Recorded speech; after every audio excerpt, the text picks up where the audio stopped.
Hello my dear students, once again welcoming you all to the MK Jain classes, and today we are going to start a new chapter and the name of the chapter is the biomolecules. तो biomolecule again बेटा मैं बताती हूँ बड़ा ही simple, बड़ा ही interesting मज़ेदार chapter है और यहीं की यहीं आपको लर्न हो जाएगा, बशर्ते हमें अपनी कॉन्टीन्यूटी बना के रखनी है लेक्चर्स की। ठीक है, तो चलो स्टार्ट करते हैं हम लोग बायोमोलिक्यूल्स चैप्टर। तो इसके नेम से ही आपको पता चल रहा है बेटा क्या स्टडी करेंगे हम इस चैप्टर में। इसमें हम स्टडी करेंगे अबाउट दी बायोमोलिक्यूल्स। अब मैम हमें तो ये भी नहीं पता बायोमोलिक्यूल्स क्या होते हैं, कैसे स्टार्ट करें चैप्टर को। तो चलो सबसे पहले हम लोग बायोमोलिक्यूल्स का मीनिंग जान लेते हैं। बायो प्लस मॉलिक्यूल्स, समझ में आया? मॉलिक्यूल कहाँ पढ़ते हो? केमिस्ट्री में। पर ये तो अब बायो में आ गए, तो हम क्या पढ़ेंगे? हम पढ़ रहे हैं बायोकेमिस्ट्री, जो केमिस्ट्री लिविंग थिंग्स के ऊपर अप्लाई हो रही है। अप्लाई नहीं हो रही, हम कहेंगे जो भी केमिस्ट्री है, जो भी केमिकल सब्सटेंसेस हमें लिविंग चीज़ों के अंदर मिल रहे हैं, उनकी स्टडी को हम क्या बोलते हैं? बायोकेमिस्ट्री। तो बायो मीन्स होता है बेटा लिविंग, और मॉलिक्यूल तो भाई मॉलिक्यूल ही होते हैं। तो लिविंग ऑर्गेनिज्म के अंदर जितने भी टाइप के आपको वेदर ऑर्गेनिक और इनऑर्गेनिक जो भी मॉलिक्यूल्स कंपाउंड्स जो भी मिलेगा, उनके सम टोटल को हम क्या बोलते हैं? बायोमोलिक्यूल्स। तो कैसे डिफाइन करेंगे? लिख ली जाए इनकी डेफिनेशन। तो बायोमोलिक्यूल्स क्या होते हैं बेटा? These are the sum total of all the molecules. अब ये ऑल दी कौन से मॉलिक्यूल्स? ऑर्गेनिक होने चाहिए या इनऑर्गेनिक? बहुत से बच्चे 90% क्या जवाब देते हैं? Only organic. क्यों भाई? अगर इनऑर्गेनिक निकाल दोगे तब भी मर जाओगे। बहुत सारी चीज़ें हमारी बॉडी जो है ऑर्गेनिक और इनऑर्गेनिक दोनों से बनी हुई है। तो जो बायो आगे लगते ही सिर्फ आप ऑर्गेनिक पे फोकस करते हो, ऐसे नहीं। हमारी बॉडी के अंदर, हमारी ईच सेल के अंदर दोनों चीज़ें हैं, ऑर्गेनिक भी हैं और इनऑर्गेनिक भी हैं। तो जब बायोमोलिक्यूल्स की बात होती है तो उसका मतलब क्या है? लिविंग चीज़ के अंदर जितने भी मॉलिक्यूल मिल रहे हैं, और वो जितने भी मॉलिक्यूल ज़रूरी नहीं है सारे ऑर्गेनिक हैं, इनऑर्गेनिक भी हैं। इसीलिए यहाँ हम ब्रैकेट डाल के स्पेसिफाई कर लेंगे सम total of all the molecules, जिसमें हमारे पास ऑर्गेनिक भी होंगे बेटा और इनऑर्गेनिक भी होंगे। होती है ना यूजुअली यही मिस्टेक्स हम लोगों से कि बायोमोलिक्यूल के नाम से हम खुश हो जाते हैं, सिर्फ ऑर्गेनिक मॉलिक्यूल पढ़ने हैं। ऑर्गेनिक कौन से? जिनमें CHONPS ये होंगे, है ना, कार्बोहाइड्रेट्स होंगे, प्रोटीन होंगे, न्यूक्लिक एसिड्स होंगे, लिपिड्स होंगे। इनको देख के हम खुश हो जाते हैं। नहीं भाई, इनके अलावा इनऑर्गेनिक भी हैं, और कार्बन इनऑर्गेनिक में भी मिल सकता है हमें बहुत सारे, है ना। बहुत सारे कंपाउंड आएंगे, अभी देखना, एक तो हम आज ही पढ़ लेंगे। तो सम total of all the molecules present in a living organism. एक लिविंग ऑर्गेनिज्म के अंदर जो भी total number of molecule present हैं उनको कलेक्टिवली हम बोलते हैं biomolecules. And the study of biomolecules, ये जो हम स्टडी तो कर रहे हैं ना, इस चैप्टर में क्या करेंगे? हम बायोमोलिक्यूल स्टडी करेंगे। तो क्या करने जा रहे हैं हम लोग? The study of biomolecules is known as biochemistry. तो क्या होती है बेटा biochemistry? It is that branch of biology which deals with the study of the biomolecules. That's all. समझ में आ गया? तो हम क्या पढ़ने जा रहे हैं इस चैप्टर में? तो हम सिर्फ, हमारे चैप्टर का मुद्दा थोड़ा सा ऐसा है कि हम उसमें ज़्यादातर ऑर्गेनिक मॉलिक्यूल के साथ ही डील करेंगे, लेकिन इनऑर्गेनिक मॉलिक्यूल भी हमारी लिविंग सिस्टम का हिस्सा है।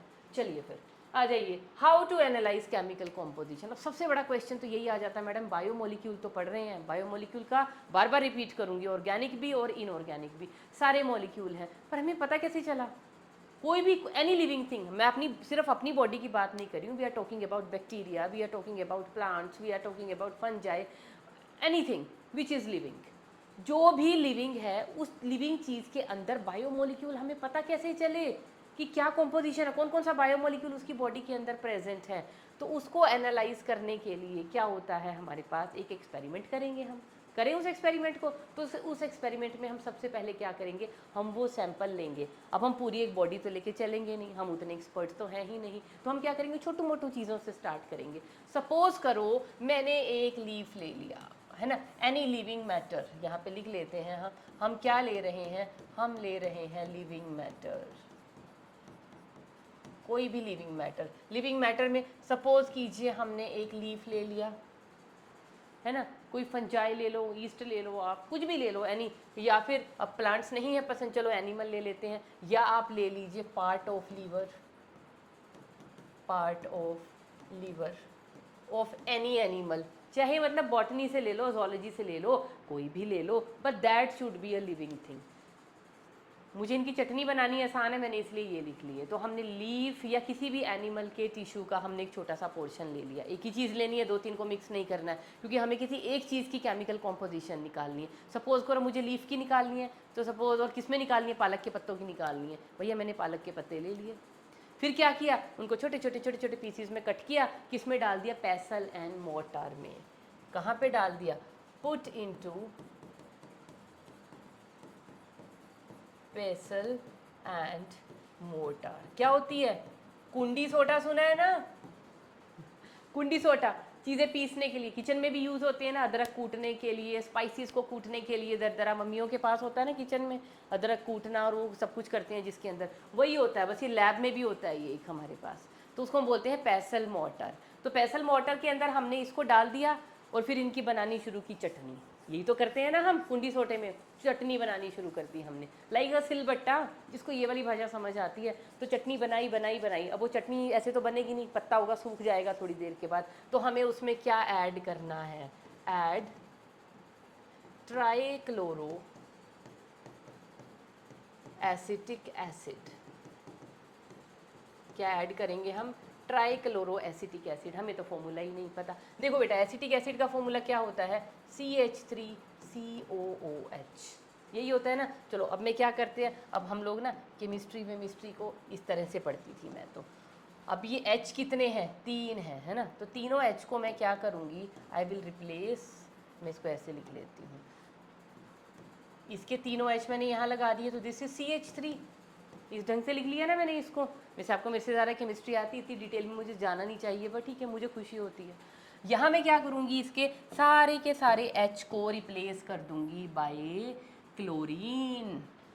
तो ये था एसिटिक एसिड का फॉर्मूला था, जब इसके सारे H को हम रिप्लेस कर देंगे बाय क्लोरीन, तो ये फॉर्मूला क्या बन गया, क्या बन गया, देखो देखो जल्दी, ये फॉर्मूला बन जाएगा Cl3CCOOH। ये बन गया बेटा trichloro acetic acid. Acetic acid वही होता है ना जिसमें 2 कार्बन होते हैं, ये देखो 2 कार्बन है, इसके जो तीनों हाइड्रोजन थे वो हमने क्लोरीन से रिप्लेस कर दिए। तो ट्राइक्लोरो एसिटिक एसिड हम इसके अंदर डाल देंगे, ठीक है। डाला, फिर इसको कूटा अच्छी तरह, बढ़िया तरीके से कूटा, इसकी चटनी बन गई। उस चटनी को हमारी NCERT लिखती है स्लरी। क्या बन गई, स्लरी। और इस स्लरी को अब हम क्या करेंगे, हम इसको करेंगे, है ना, स्पेलिंग ठीक लिख देते हैं। तो ये बन गई हमारे पास स्लरी, और इस स्लरी को अब हम क्या करेंगे, फिल्टर थ्रू चीज क्लॉथ। क्या होता है चीज क्लॉथ, पता है ना, क्या होता है चीज क्लॉथ, क्या बोलते हैं उसको, मलमल का कपड़ा, हाँ, चीज क्लॉथ या कोई भी कॉटन क्लॉथ, चीज या कॉटन क्लॉथ से अब हम इस स्लरी को करेंगे फिल्टर। कैसे करेंगे, ये है देखो हमारे पास एक फनल, ठीक है। अरे कितनी बड़ी बनी है ना, चलो कोई बात नहीं। इसके अंदर हमने लगा दिया बेटा, यहाँ पे लाइन कर दिया, इसके अंदर हमने बिछा दिया एक कोन बना के ना चीज़ क्लॉथ का, ये लो। अरे भाई ये चल काहे नहीं रहा है सफ़ेद वाला, चलो ये लग गया इसमें चीज़ क्लॉथ। और इसके अंदर अब जो हमने स्लरी जो पेसल मोर्टार से बनाई थी ना, इसके अंदर डाल दो, डल गई। और जो भी कुछ छनेगा कहाँ आएगा, हमने बीकर तो बनाया ही नहीं, ये बन गया हमारे पास बीकर, ठीक है जी। तो इस बीकर के अंदर वो जो इकट्ठा है होना शुरू हो जाएगा छनने के बाद। क्या छनेगा, इसके अंदर जो भी आपने डाला है, तो जो नीचे इकट्ठा होगा, जो नीचे इकट्ठा होगा इन दी फॉर्म ऑफ लिक्विड, वो क्या होगा, वो होगा एसिड सोल्यूबल। जो भी चीज़ इस एसिड के अंदर सोल्यूबलाइज हो गई होगी, वो तो उसके साथ फिल्टर हो के नीचे आके यहाँ इकट्ठा होनी शुरू हो जाएगी। तो उसको हम क्या बोलेंगे, क्या इकट्ठा हो गया नीचे, नीचे इकट्ठा हो गया है बेटा फिल्ट्रेट। और जो ऊपर बच जाएगा, बहुत सारी चीज़ें ऊपर भी बच जाएंगी ना दरदरी सी, उनको हम क्या कहेंगे, जो इस पेपर के ऊपर या इस क्लॉथ के ऊपर बच जाएंगे उन्हें हम बोलते हैं रिटेंटेट। रिटेंटेट बचा हुआ, ये तो हो गया फिल्टर, बाकी क्या बच गया, रिटेंटेट, है ना। अब हमें इनकी, और इस रिटेंटेट क्या होता है, रिटेंटेट इज एसिड इनसोल्यूबल, जो एसिड में नहीं घुले वो ऊपर ही रह गए, एसिड इनसोल्यूबल। और जो एसिड में घुल गए थे फिल्ट्रेट, वो क्या थे, एसिड सोल्यूबल, एसिड सोल्यूबल। तो अब हमने इनको देख लेना है। अब एसिड सोल्यूबल में क्या क्या चीज़ें हमें मिली, केमिकल एनालिसिस हमें करने आते हैं, केमिस्ट्री की लैब के अंदर घुसो और कर लिया, है ना, हमें तो कराया मिल गया, हम तो बायोलॉजिस्ट हैं। तो क्या क्या निकला, जो एसिड सोल्यूबल पूल है और जो एसिड इनसोल्यूबल पूल है, इसमें हमें क्या क्या चीज़ें देखने को मिली, देखो फिर। तो उनको हम क्या कहेंगे, बायो मैक्रो या बायो माइक्रो, इस पर मैं बाद में आती हूँ। अभी तो हम अभी क्या कर लेते हैं, हम बना लेते हैं बीच में एक लक्ष्मण रेखा, उसके इधर हम लिख लेंगे एसिड इनसोल्यूबल, सॉरी पहले एसिड सोल्यूबल लिख लेते हैं भाई, एसिड मिलाया है तो उसको थोड़ा इज्जत देते हैं ना, एसिड सोल्यूबल पूल। और इधर हम लिख लेते हैं एसिड इनसोल्यूबल पूल। लो भैया, अब करते हैं काम शुरू। अब एसिड सोल्यूबल पूल में कौन आए होंगे, और वो छन भी गए, छन गए होंगे, इसका मतलब वो बहुत छोटे छोटे होंगे, क्योंकि फिल्टरेट में आए हैं ना, फिल्टरेट किसी चीज़ के थ्रू फिल्टर होके आए हैं। जो चीज़ फिल्टर नहीं होती, चाय को छानते हो, चाय पत्ती ऊपर रह जाती है ना, मोटे दाने होते हैं, बाकी का सारा जो उसमें से सीव हो सकता है, जो छोटा छोटा था या जो लिक्विड था, वो सीव होके चाय नीचे आ जाती है। तो ऐसा ही यहाँ पे हुआ, फिल्टरेट में जो आए ना, वो बहुत छोटी छोटी चीज़ें थी, वो छोटे मॉलिक्यूल थे, इसलिए छन के नीचे आ गए। तो उन मॉलिक्यूल्स को हमने क्या नेम दिया, उन मॉलिक्यूल को हमने बोला बेटा बायो माइक्रो मॉलिक्यूल्स। क्या थे वो, बायो माइक्रो मॉलिक्यूल। और जो बड़े बड़े थे, जो छन के नहीं आ पाए, चीज़ क्लॉथ में ही फंसे रह गए, ऊपर ही बैठे रह गए, उनको हम क्या बोलते हैं, bio macro molecules. Got it. चलो अब बनाए लिस्ट कौन कौन से थे नीचे। अब देखो बेटा, जो जो भी बड़ी चीज़ें थी, लाइक हमारे पास पॉलीसैकेराइड्स थे, अगर हमारे पास थे पॉलीसैकेराइड्स,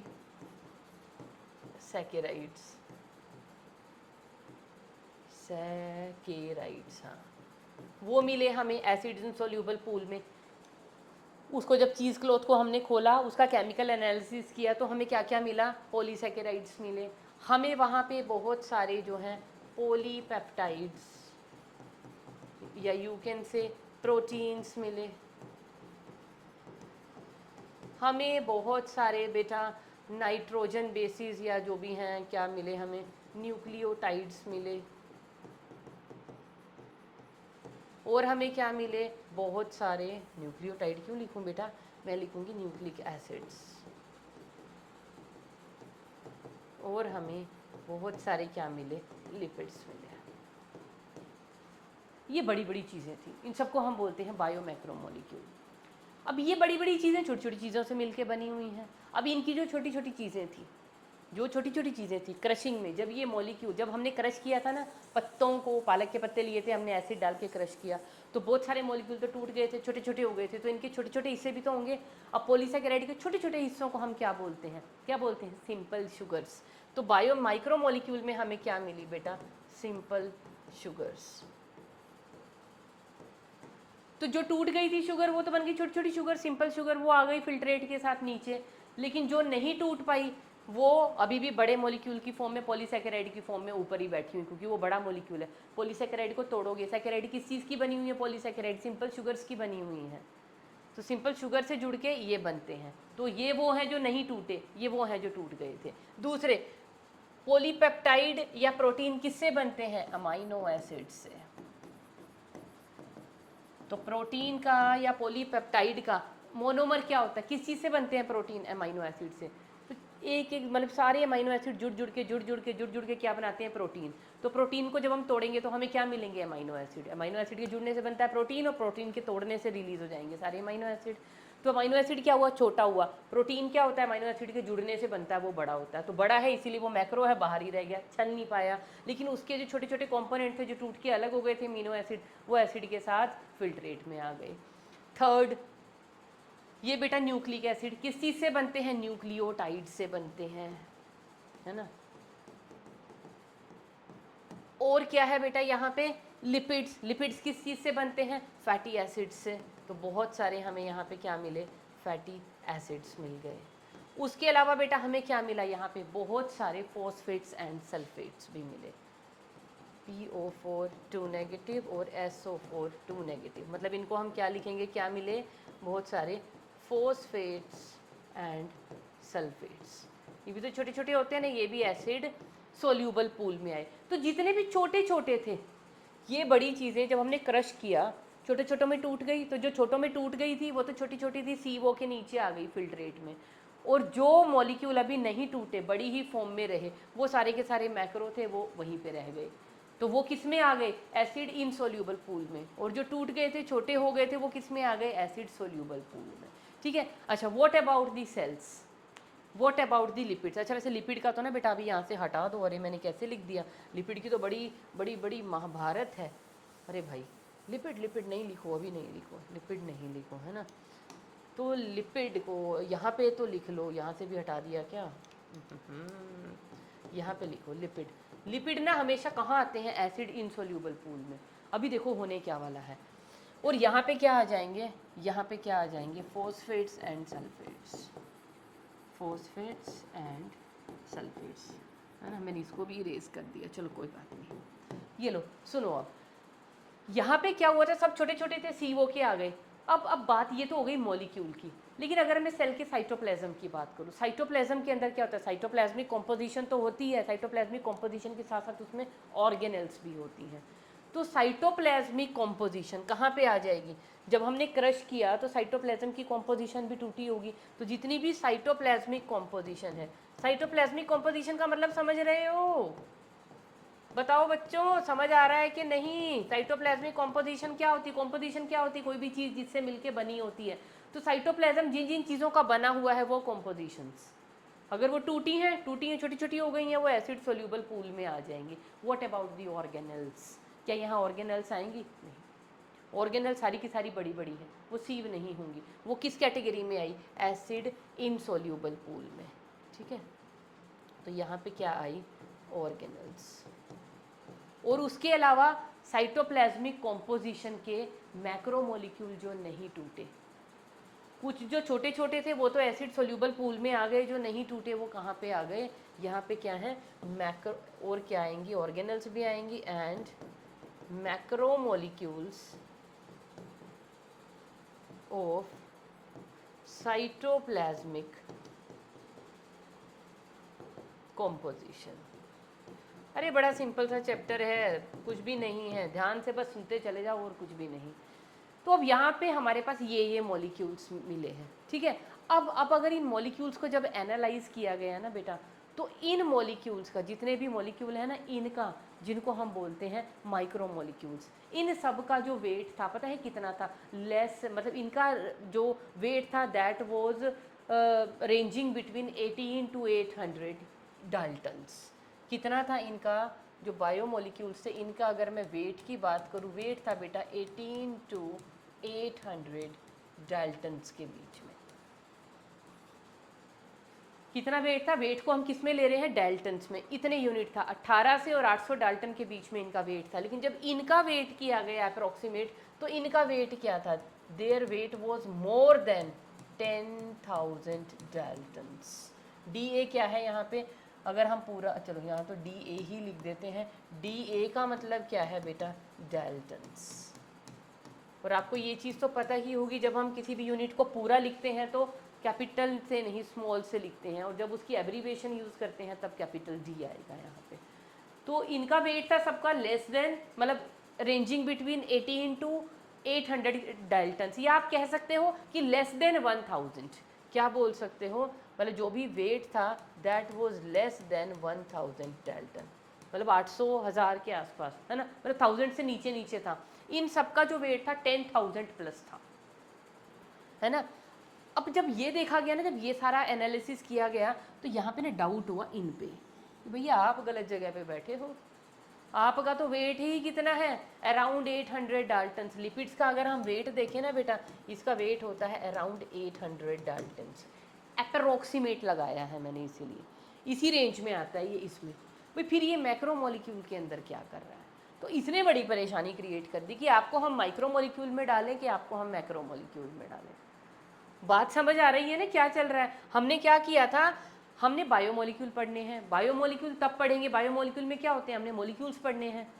तो हमें कैसे पता चला ये मोलिक्यूल प्रेजेंट है, ये कोई भी मोलिक्यूल कौन कौन से प्रेजेंट है, उसके लिए हमें क्या करना पड़ेगा, केमिकल कॉम्पोजिशन जाननी पड़ेगी उस चीज़ की। केमिकल कॉम्पोजिशन जानने के लिए हमने ये एक एक्सपेरिमेंट किया था। इस एक्सपेरिमेंट में हमारे पास दो चीज़ें मिली, एक रिटेंटेट एक फिल्ट्रेट। तो हमारे पास क्या था, फिल्ट्रेट में तो हमें मिला ये सब कुछ, ये सब कुछ किस में मिला था हमें, फिल्ट्रेट में, क्योंकि वो सब कुछ चीज़ें क्या थी, एसिड सोल्यूबल थी। ये सारा जो है एसिड इनसोल्यूबल मिला, ये हमें मिला बेटा रिटेंटेट में, क्योंकि ये सारी चीज़ें एसिड इनसोल्यूबल थी, बड़ी बड़ी थी साइज़ में, ऊपर ही रह गई थी। तो यहाँ पे सारी चीज़ें सॉर्ट आउट हो गई। भाई ये जो महाशय हैं लिपिड नाम के, ये बड़ी प्रॉब्लम क्रिएट कर रहे हैं। अब लिपिड जो है उसको बैठा किधर आया, जब एक्सपेरिमेंट किया गया, एक्सपेरिमेंटली तो वो बैठा हुआ है मैक्रोमोलिक्यूल में, लेकिन अगर उसकी हम केमिकली अगर उसका वेट देखें तो lipids belong to the bio micromolecules. क्या किया जाए, है ना? तो यहाँ पे पहले मैं लिख देती हूँ, ये तो मैंने पहली स्टेटमेंट लिख दिया। तो लिपिड्स के साथ सबसे बड़ा प्रॉब्लम हो क्या रहा था, लिपिड्स, है ना? तो अगर इसको मैं देखूँ वेट वाइज, वेट वाइज, है ना, तो इसको हमें कहाँ रखना चाहिए, should place among acid soluble pool, है ना? एसिड सोल्यूबल पूल का मतलब क्या है, किस में रखना चाहिए हमें इसको, माइक्रो मोलिक्यूल्स के साथ। लेकिन अगर मैं इसको देखूं एक्सपेरिमेंटली,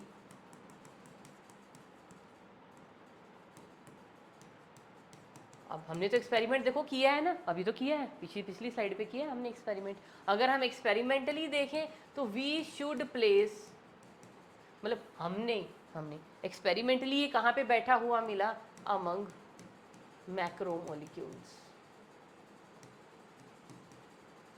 मैक्रोमोलिक्यूल्स का मतलब क्या है, एसिड इनसोल्यूबल पूल, क्योंकि हमें रिटेंटेट में मिला है ये। दिमाग लगा के लॉजिक लगा के देखें तो इसके वेट वाइज जो इस वेट के थे, क्योंकि लिपिड का वेट कितना होता है, around 800 Dalton's, means less than 1000 है ना, लेस देन 1000 का मतलब इसको उधर होना चाहिए था एसिड इनसोल्यूबल पूल में। भाई ये इधर बैठा हुआ है मैक्रोमोलिक्यूल के साथ, क्यों ऐसा क्यों हुआ, और इसको अब हम माइक्रो बोलें कि इसको मैक्रो बोलें। तो इसके लिए क्या स्टेटमेंट है, lipids are not strict macromolecules, ये बैठे मैक्रोमोलिक्यूल में है लेकिन स्ट्रिक्टली मैक्रोमोलिक्यूल ये नहीं है। ये एनसीईआरटी की लाइन है जिसको मैं हेडिंग बना के लाई हूँ। एक्चुअल में होता क्या, लिपिड बेटा ज़्यादातर हमें, अगर सेल की बात करें, जब हमने लीफ क्रश किया, लिविंग थी, तो हर वो लीफ किस चीज़ का बना हुआ था, सेल्स का ही तो बना हुआ था। और सेल की मेम्ब्रेन्स हम पढ़ के आ रहे हैं ना पीछे, सेल की मेम्ब्रेन किस चीज़ की बनी थी, लिपिड सबसे ज़्यादा किस में मिलते हैं, सेल की मेम्ब्रेन्स में। ऑर्गेनल्स की भी जो मेम्ब्रेन्स होते हैं, मतलब डिफरेंट टाइप, जो भी पूरी सेल की मेम्ब्रेन की बात कर लो या उनके ऑर्गेनल की मेम्ब्रेन्स की बात कर लो। तो लिपिड्स क्या होते हैं, lipids are the constituents of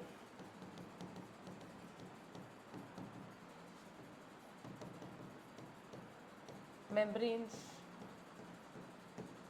है ना? इस चीज़ को ध्यान में रख के चलना, इसका आंसर अभी मिलेगा आपको। देखो अब मेम्ब्रेन जब हमने क्रश किया, ये थी बेटा हमारे पास मेम्ब्रेन, ठीक है, ये थी हमारे पास, है ना, ऐसे क्यों बनाऊँ मैं इसको, है ना, सिंपल मेम्ब्रेन ही बना लेते हैं, वाई टू वेस्ट टाइम। ये थी हमारे पास मेम्ब्रेन। जब इस मेम्ब्रेन को हमने ग्राइंड किया या हमने इसको क्रश किया तो it is broken down into small PCs. ये मेम्ब्रेन के क्या हो गए, छोटे छोटे पीस हो गए। और क्योंकि इन पीसीज में क्या था, अबंडेंट में लिपिड प्रेजेंट थे, तो इन छोटे छोटे पीसीज ने अपने आप को अरेंज कर लिया, arranged in the form of, पता है किसकी फॉर्म में अरेंज कर लिया, in the form of vesicles. Vesicle की फॉर्म में अपने आप को इन्होंने अरेंज कर लिया। कैसे, सपोज करो ये मेम्ब्रेन है, तो इन्होंने इस तरह के ना, इनके जो भी लिपिड्स थे वो लिपिड्स ने अरेंज होके क्या बना दिए बेटा, इस तरह के वेसिकल्स बना दिए। ये क्या बन गए, दीज आर दी वेसिकल्स। तो ये जो वेसिकल्स है ना, ये वेसिकल क्या थे, ये जो वो मलमल का कपड़ा था, ये जो चीज़ क्लॉथ था, उसमें से छने ही नहीं, क्योंकि ये वेसिकल्स क्या हो गए, जुड़ के क्या बन गए, ये मैक्रोमोलिक्यूल गोल गोल हो गए ना वेसिकल। तो गोल स्ट्रक्चर क्या होता है, बिग स्ट्रक्चर। तो ये क्या हो गया, इसका सरफेस एरिया ज़्यादा है, ये उसमें से निकल ही नहीं पाया। तो लिपिड मैक्रोमोलिक्यूल में है, ये माइक्रोमोलिक्यूल, लेकिन ये मैक्रो में क्यों बैठा हुआ था, इसकी पोजीशन एनोमलस क्यों थी, इसको जाना चाहिए था वेट वाइज वहाँ पर, ये बैठा हुआ है मैक्रोमोलिक्यूल के साथ ऊपर ही बिना छने हुए। क्यों बैठ गया वहाँ पे, क्योंकि भैया जो लिपिड था वो ज़्यादातर मिल रहा था मेम्ब्रेन में, और मेम्ब्रेन को जब क्रश किया गया तो मेम्ब्रेन टोटली क्रश तो हुई नहीं, मेम्ब्रेन क्या हुई, छोटे छोटे हिस्सों में टूटी, और उन हिस्सों ने अपने आप को रीअरेंज कर लिया in the form of vesicles, और ये वेसिकल्स जो है फिल्ट्रेट में आए ही नहीं, ये कहाँ बैठे रह गए, इन दी रिटेंटेट। इसीलिए लिपिड्स क्या हैं, these are not the strict macromolecule, strict नहीं है, इसके ऊपर डायरेक्ट क्वेश्चन आ जाता है, इसीलिए पूरी स्टेटमेंट बना के लाए हैं। ठीक है, अब बेटा अब आ जाइए ऐश एनालिसिस। अब ऐश एनालिसिस की ज़रूरत हमें क्यों पड़ी। अब सपोज़ कीजिए किसी भी कंपाउंड के अंदर जो भी, ये क्या बात हो गई, ये तो बेटा सारी की सारी बात हो गई, हमने ना ऑर्गेनिक मॉलिक्यूल की बात कर ली, सब ये ऑर्गेनिक है, अमीनो एसिड हो गए, है ना, लिपिड हो गए, पॉलीसैकेराइड हो गई, शुगर हो गई। अगर मैं बात करूँ इनऑर्गेनिक कॉम्पोजिशन की, कि सेल के अंदर जो इनऑर्गेनिक मॉलिक्यूल्स हैं या इनऑर्गेनिक कॉम्पोजिशन सेल की अगर मुझे पता करनी है तो मैं कैसे करूँगी।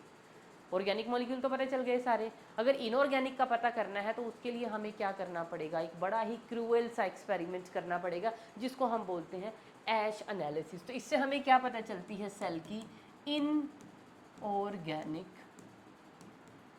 कॉम्पोजिशन, क्या पता चलेगी, इनऑर्गेनिक कॉम्पोजिशन। कैसे पता चलेगी, देखो वही अगेन, कोई भी आप लिविंग टिश्यू ले लीजिए, एनी लिविंग टिश्यू, है ना, कोई भी लिविंग टिश्यू या कोई भी लिविंग पार्ट, लाइक अगेन आपने लीफ ले लिया या आपने पार्ट ऑफ लीवर ले लिया, है ना, मैडम तो इन्हीं के पीछे पड़ गई, भाई ये बुक के अंदर लिखे हुए हैं तो मेरे दिमाग में बार बार यही आ रहे हैं। कुछ भी ले सकते हो, एनी लिविंग थिंग, किसी भी लिविंग थिंग का छोटा सा हिस्सा, मतलब कोई भी लिविंग चीज़ आपने लेनी है और उसमें आपने देखना है कितना इनऑर्गेनिक कंटेंट है। तो कैसे पता करोगे, पहले ये जो भी आपने लिविंग टिश्यू लिया है ना बेटा, इसका हम ले लेंगे, इसको हम कर लेंगे वेट मेजर कर लेंगे, इसकी क्या कर लेंगे हम, वेट मेजरमेंट।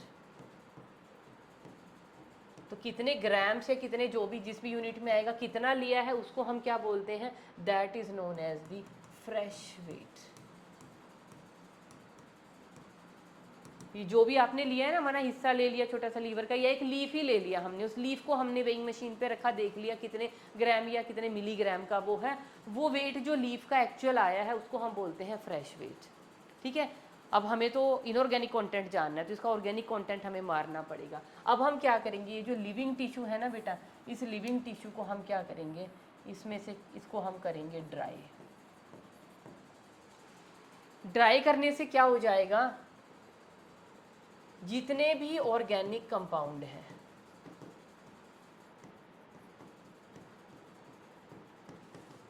इवेपोरेट हो जाएंगे, evaporates in the form of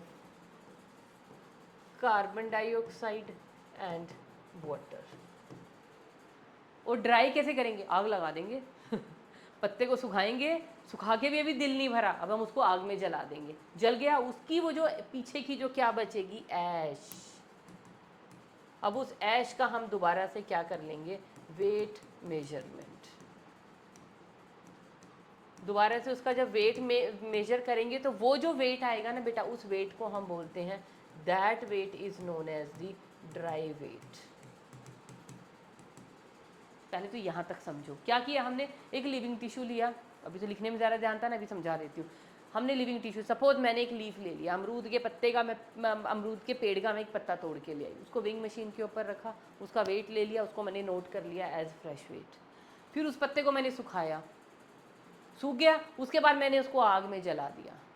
जलाने के बाद जो उसकी ऐश बची, चाहे वो कितने भी माइक्रोग्राम या मिलीग्राम जो भी आई है, उस ऐश को मैंने इकट्ठा किया और उस ऐश का मैंने वेट देखा, उस वेट को मैंने कहा ड्राई वेट। अब इस ऐश को हम ले गए अपनी केमिस्ट्री की लैब के अंदर, और वहाँ पे हमने क्या किया, इसकी केमिकल कॉम्पोजिशन जानी। और जब इस ऐश की हमने केमिकल कॉम्पोजिशन, जब हमने इसको मतलब इसमें केमिकली डिटेक्ट किया ना, इसके अंदर कौन कौन से इनऑर, क्योंकि इसमें सारा का सारा जितना भी ऑर्गेनिक कंटेंट था वो तो देखो बेटा इवेपोरेट हो गया in the form of CO2 and H2O। तो इसमें सिर्फ और सिर्फ ऐश के अंदर क्या बचा, ओनली इनऑर्गेनिक कॉन्स्टिट्यूएंट्स। क्या बचे, सिर्फ और सिर्फ इनऑर्गेनिक कंपाउंड्स बचे। अब इसके अंदर सारा ऑर्गेनिक तो जल जाएगा जब आग लगाएंगे, पहले सुखाएंगे फिर उसको जला दिया, जितने भी ऑर्गेनिक कंपाउंड थे CO2 H2O की फॉर्म में निकल गए। CO2 भी गैस है, वाटर भी क्या है, वेपर बन के उड़ गया। तो इसमें सिर्फ और सिर्फ क्या रह जाएगा, जो हम ऐश इकट्ठी करेंगे और उसका वेट लेंगे, तो वो वेट किसका आएगा, टोटल कितने इनऑर्गेनिक कॉन्स्टिट्यूएंट प्रेजेंट है। और वो इनऑर्गेनिक कॉन्स्टिट्यूएंट पता है बेटा कौन से मिले, दिस इज द लिस्ट। क्या क्या मिला हमें मिला बेटा सोडियम, हमें मिला पोटेशियम, हमें मिला कैल्शियम, मैग्नीशियम, अच्छा वाटर तो होता ही होता है, NaCl, calcium carbonate, phosphates and sulphates, ये सारी चीज़ें मिली।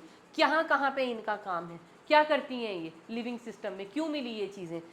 सोडियम का पता है ना, सोडियम क्या करवाता है, क्या काम होता है सोडियम का बॉडी के अंदर, जो एक्शन पोटेंशियल जनरेट होता है, मेम्ब्रेन्स की पोलराइजेशन डीपोलराइजेशन, सोडियम पोटेशियम जो पंप्स चलते हैं हमारी बॉडी के अंदर, है ना। तो सोडियम पोटेशियम पंप्स, जिसको हम क्या बोलते हैं, मेम्ब्रेन पोलराइजेशन डीपोलराइजेशन। उसके अलावा हमारी जो ओस्मो रेगुलेशन में हमारा जो इलेक्ट्रोलिटिक जो इलेक्ट्रोलाइट हमारी बॉडी का जो ओस्मोटिक पोटेंशियल है उसको भी बना के रखते हैं ये आयंस। क्या करते हैं इसके अलावा, हमारा ओस्मोटिक पोटेंशियल, तो एक्शन पोटेंशियल भी देखते हैं हमारी बॉडी की कितनी ओस्मोलैरिटी, किन सेल्स में किन ऑर्गन्स में कितनी होनी चाहिए, उसको भी ये सोडियम पोटेशियम मेंटेन करके रखते हैं, ठीक है जी। उसके अलावा कैल्शियम, कैल्शियम तो आपको पता है भैया बोन्स हो गई, टिथ हो गई, उनका बहुत ज़बरदस्त एक कंपोनेंट है। उसके अलावा कैल्शियम कहाँ पे ज़रूरत होती है हमें, कैल्शियम की मसल कॉन्ट्रैक्शन में भी ज़रूरत होती है। कैल्शियम रिलीज़ होगा, अभी हम पढ़ेंगे इन सब चीज़ों को, आगे चलेंगे जब फिजियोलॉजी में। तो कैल्शियम की ज़रूरत मसल कॉन्ट्रैक्शन के लिए भी है, और कैल्शियम क्या है, एक कंपोनेंट भी है। हमने बोन्स पढ़ी थी ना, कैल्शियम फॉस्फेट्स, मैग्नीशियम फॉस्फेट, वो सारे पढ़े थे ना हमने। तो कैल्शियम टीथ हो गई, बोन्स हो गई, इनका एक डायरेक्ट कॉन्स्टिट्यूएंट भी है। मैग्नीशियम कहाँ यूज़ होता है, एंजाइम का कोफैक्टर यूज़ होता है ये।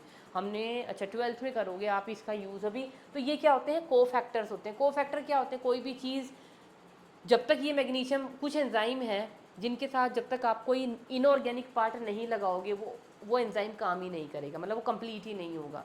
तो अगर एंजाइम के अंदर ये मैग्नीशियम साथ में लगाएंगे तब वो एंजाइम कंप्लीट होगा, अपना काम करेगा। तो एंजाइम जब कंप्लीट हुआ तो हमने एंजाइम में क्या लगाया जिससे वो कंप्लीट हुआ, उस इनऑर्गेनिक चीज़ को हम बोलते हैं कोफैक्टर। तो मैग्नीशियम किसकी तरह काम करता है लिविंग सिस्टम में, एज कोफैक्टर्स। मतलब मैं बता रही हूँ जो इनऑर्गेनिक कॉन्स्टिट्यूएंट है कहाँ से आ गए लिविंग सिस्टम में, क्या क्या काम कर रहे हैं। ये तो मेम्ब्रेन डीपोलराइजेशन का और ऑस्मोटिक पोटेंशियल मेंटेन करके रखते हैं ये दोनों। कैल्शियम का किस किस चीज़ में काम होता है बेटा, मसल कॉन्ट्रैक्शन में होता है ना।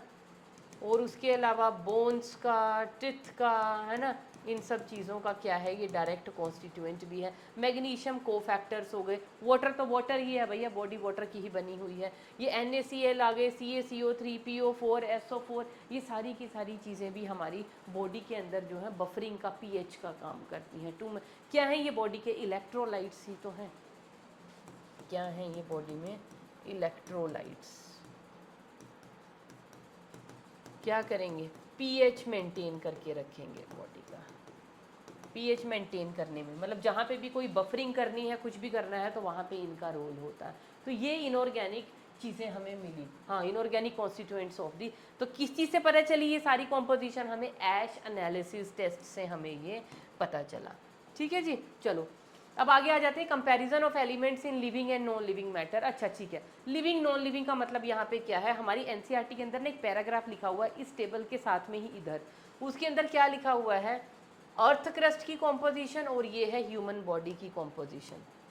ये वाली कॉम्पोजिशन किसकी है, अर्थ क्रस्ट की, ध्यान देना, ये ह्यूमन बॉडी की कॉम्पोजिशन है।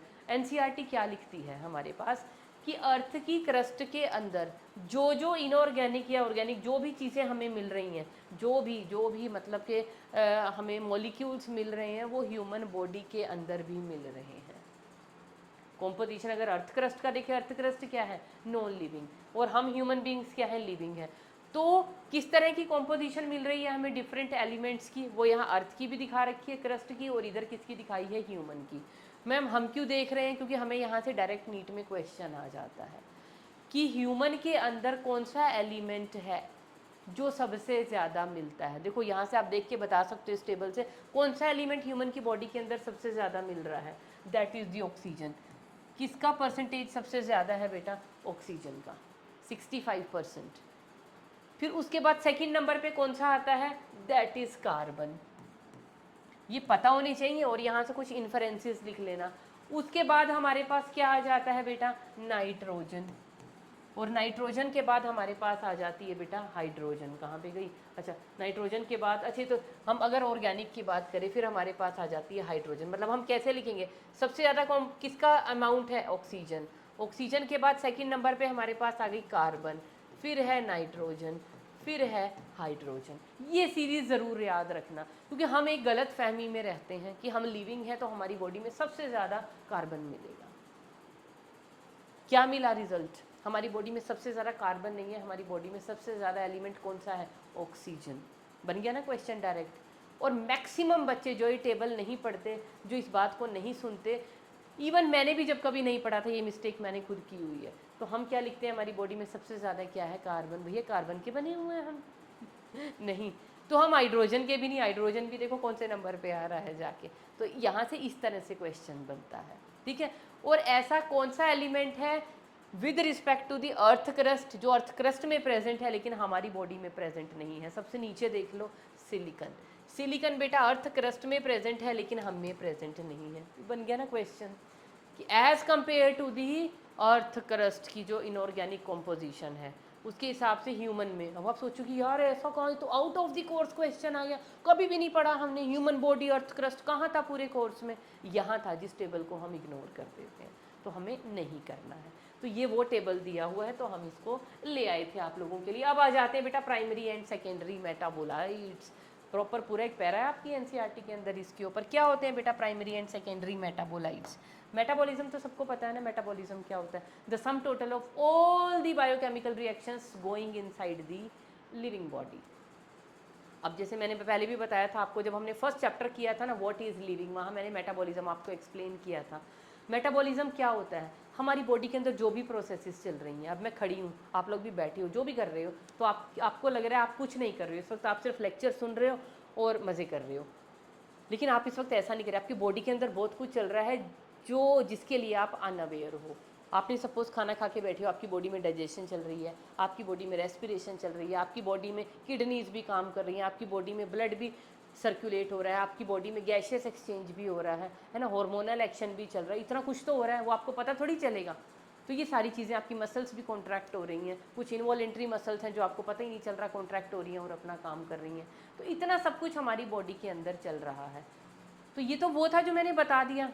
अब इस लिस्ट को बनाएं तो बहुत लंबी है ये लिस्ट, और वो डिपेंड भी करता है हमारी बॉडी किस पोजीशन में है, हम किसी एक्टिविटी में इन्वॉल्व हैं या नहीं, उस चीज़ पे भी डिपेंड करता है। तो वो लिस्ट उस हिसाब से थोड़ी स्पेसिफिक भी होती चली जाएगी कि मेटाबॉलिक रिएक्शन कौन कौन सी चल रही हैं। तो मेटाबॉलिज्म क्या होता है? एक पर्टिकुलर इंस्टेंट पे हमारी बॉडी के अंदर whatever reactions are going on, उनको हम बोलते हैं मेटाबॉलिज्म। तो ये हम ऑलरेडी पढ़ चुके हैं, तो मैं इसको बार बार रिपीट नहीं करूँगी। तो अब मेटाबोलाइट को वहीं से आप रिलेट करो। मेटाबॉलिज्म में जिन चीज़ों की ज़रूरत होती है या जो चीज़ें मेटाबॉलिज्म में बनती हैं उनको हम क्या बोलते हैं? मेटाबोलाइट्स। अब ये मेटाबोलाइट्स हमारे पास क्या है बेटा? ये हैं दो तरीके के। हमारी एनसीईआरटी क्या बोलती है? एक तो हमारे पास होते हैं प्राइमरी मेटाबोलाइट्स और दूसरी कैटेगरी है हमारे पास सेकेंडरी, है ना। मेटाबोलाइट तो समझ में आ गया, जो मेटाबॉलिज्म में हिस्सा ले रहे हैं।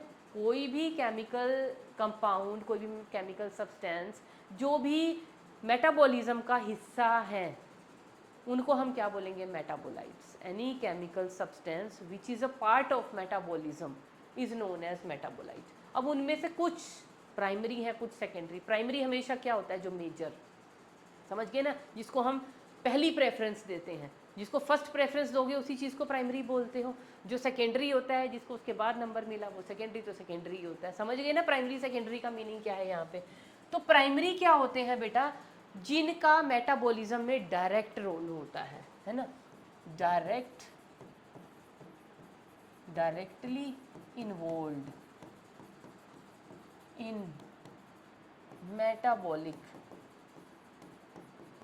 प्रोसेसेस। कैसे? जैसे फोटोसिंथेसिस है, CO2 plus H2O give rise to C6H12O6, carbon dioxide, water, है ना, उसके बाद ग्लूकोज बन रहा है। रेस्पिरेशन में क्या होता है, जो भी फूड है that is broken down into its components, और क्या निकलती है उससे, एनर्जी। तो फूड, सपोज करो प्लांट्स के अंदर रेस्पिरेशन चल रहा है तो वो ग्लूकोज को ब्रेक डाउन करेंगे। ग्लूकोज क्या होता है, C6H12O6। तो ये मेटाबॉलिक रिएक्शन चल रही है, break down of glucose in the plants, that is respiration. हमारी बॉडी के अंदर भी चलती है, ब्रेक डाउन जब होता है सब्सटेंसेस का, उसको रेस्पिरेशन ही बोलते हैं, मीन्स ऑक्सीडेशन ऑफ फूड। तो क्या रेस्पिरेशन इसके बिना हो जाएगी, सबस्ट्रेट के बिना? सबस्ट्रेट क्या है, सपोज प्लांट में हमने लिया ग्लूकोज, हमारी बॉडी में भी तो होता है ग्लूकोज ही, चलो हमारी बॉडी में भी ले लिया ग्लूकोज नहीं है तो क्या रेस्पिरेशन हो जाएगी? नहीं होगी। तो रेस्पिरेशन होने के लिए पहले क्या ज़रूरी है, सबस्ट्रेट। वो सबस्ट्रेट यहाँ पे क्या था, ग्लूकोज। तो ग्लूकोज क्या हो गया, उस पर्टिकुलर मेटाबॉलिक प्रोसेस के लिए ग्लूकोज क्या हो गया, प्राइमरी मेटाबोलाइट। कि वो होगा तो ये मेटाबॉलिक प्रोसेस होगी, अगर वो एब्सेंट है तो वो नहीं होगी। तो प्राइमरी मेटाबोलाइट वो होता है जो डायरेक्टली पार्टिसिपेट करता है इन दी मेटाबॉलिक प्रोसेसेस, है ना। जैसे फोटोसिंथेसिस हो गई, रेस्पिरेशन हो गई, इनकी प्राइमरी मेटाबोलाइट्स आप 6th क्लास से पढ़ रहे हो, गॉट इट।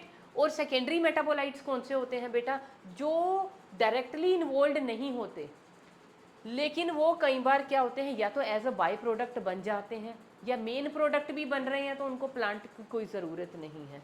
तो formed as a by product और मेन प्रोडक्ट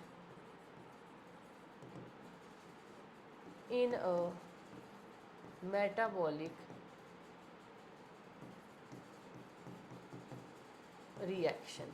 किसी भी मेटाबॉलिक रिएक्शन में या तो बाय प्रोडक्ट की फॉर्म में बनेंगे, या अगर मेन प्रोडक्ट भी बन गया, तो उसकी उस पर्टिकुलर उस लिविंग ऑर्गेनिज्म के लिए कोई यूटिलिटी नहीं है। नॉट नेसेसरी, है ना, फॉर, नॉट नेसेसरी आप लिख लीजिए, नॉट नेसेसरी या नो डायरेक्ट रोल, कि ये अननेसेसरी है, उसके लिए बन गया है पर हमें उसकी कोई जरूरत नहीं भी बनता तो भी हमारा काम चल रहा था। जैसे हम प्लांट्स के अंदर ले लेते हैं, टर्पीन्स बन रही हैं, गम्स बन रही हैं, रेजिन्स बन रहे हैं, प्लांट से उसको क्या लेना देना, ना भी बनते काम चलता रहता, प्लांट तो चलते रहते हैं जिनमें ये चीज़ें नहीं भी बनती। समझ में आ रहा है, प्राइमरी वो है जो प्राइमरी है, जिसकी प्रेफरेंस है, अगर वो नहीं हुआ तो मेटाबॉलिक प्रोसेस कंप्लीट नहीं हो सकती, मतलब वो पर्टिकुलर एक बायोकेमिकल रिएक्शन, उनको हम बोलते हैं प्राइमरी। और सेकेंडरी कौन से होते हैं, जो पहली बात तो एज अ बाय प्रोडक्ट बनते हैं, अगर एज अ मेन प्रोडक्ट भी बन गए तब भी उनकी कोई औकात नहीं है, क्योंकि उनकी कोई ज़रूरत ही नहीं है उस लिविंग ऑर्गेनिज्म को, एनी साइड प्रोडक्ट बन रहे हैं। मेन प्रोडक्ट भी बन गया, वही तो नहीं भी होती ये रिएक्शन तो चल रहा था हमारा। तो बेटा ये जो सेकेंडरी मेटाबोलाइट्स हैं ये हैं हमारी बुक में, इनकी लिस्ट दी हुई है पूरी हमें सेकेंडरी मेटाबोलाइट्स की। ये देखो ये किसके सेकेंडरी मेटाबोलाइट्स हैं, हमें प्लांट से भी मिल रहे हैं, जैसे पिगमेंट्स है, कैरोटिनॉइड्स, एंथोसाइनिन्स, ठीक है। ये क्या कर रहे हैं, कलर ही तो इम्पार्ट कर रहे हैं, और इनसे हम भी क्या बना रहे हैं, डिफरेंट डिफरेंट टाइप के आर्टिफिशियल पिगमेंट्स। एल्कलॉइड्स हो गए, मॉर्फिन, कोडीन, इनका किस चीज़ में यूज़ कर रहे हैं हम लोग, ड्रग इंडस्ट्री में ड्रग बना रहे हैं, इनसे हम पेन किलर्स बन रही हैं, इनसे एंटीपायरेटिक्स बन रहे हैं, इनसे टर्पिनॉइड्स हो गई, मोनोटर्पीन्स, डाइटर्पीन्स, इनकी भी हमारी डेली लाइफ में बहुत हाई इकोनॉमिक इंपॉर्टेंस है। Essential oils, lemon grass oil हो गया, टी ट्री ऑयल हो गया, है ना, ये सारी इसेंशियल ऑयल्स देखो हमारे ब्यूटी प्रोडक्ट का भी हिस्सा है आज के टाइम में। उसके अलावा टॉक्सिन्स हो गई, एब्रिन्स, रिसिन, है ना, ये टॉक्सिन्स जो हैं हमारे लिए तो चलो मतलब प्लांट में बन गई कहीं पे भी बन गई, लेकिन ये अदर माइक्रो ऑर्गेनिजम्स के लिए बड़ी टॉक्सिन है। लैक्टिन्स हो गई, उसके अलावा हमारे पास ड्रग्स हो गए, विनब्लास्टिन, करक्यूमिन। करक्यूमिन कहाँ से मिलता है, करक्यूमिन क्या होता है, करक्यूमा लोंगा, वहाँ से ये, अब ये भी एक जो है हमारे ड्रग्स का भी हिस्सा है, फ्लेवर्स का भी, ऑयल्स का भी। उसके अलावा पॉलीमेरिक सब्सटेंसेस लाइक रबर, गम, सेल्यूलोज, इन सब के यूजेस तो हमें पता ही है हमारी डेली लाइफ में। इन सभी सेकेंडरी मेटाबोलाइट की कितनी हाई इकोनॉमिक इंपॉर्टेंस है, मतलब कि सेकेंडरी मेटाबोलाइट समझ में आ गए। जिस चीज़ ने प्रोड्यूस किए हैं उसमें अगर वो नहीं भी बनते तो काम चल रहा था, कोई ज़रूरी नहीं थे, मतलब दीज वर जस्ट सेकेंडरी।